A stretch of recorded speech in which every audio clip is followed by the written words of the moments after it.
महत्वाची बातमी, बीडमधील सरपंच हत्या प्रकरणाचे पडसाद आजही विधानसभेमध्ये उमटले। वाल्मिक कराडला अटक करा अशी मागणी आमदार संदीप क्षीरसागर यांनी केली आणि या प्रकरणात न्यायालयीन चौकशीची मागणीही विरोधकांनी केलेली आहे। तर बीड जिल्ह्यात 307 चा गुन्हा चॉकलेट खाल्ल्यासारखा दाखल होतो असं आमदार सुरेश धस यांनी म्हटलंय।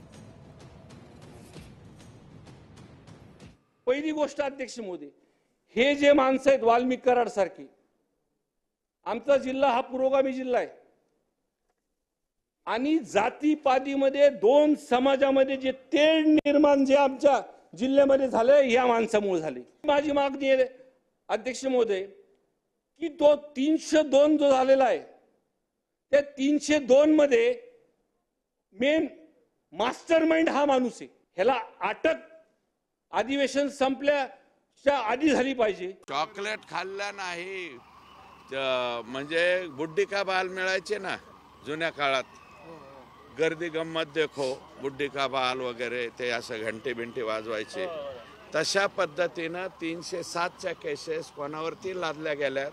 जरा रेकॉर्ड काढावं। मी आमच्या बीडच्या एसपींना रेकॉर्ड मागितलंय की चण्या फुटाण्यासारख्या 307 किती दाखल केलेल्या आहेत आणि त्या कशा पद्धतीने दाखल झाल्यात, कोणाच्या सांगण्यावर दाखल झाल्यात।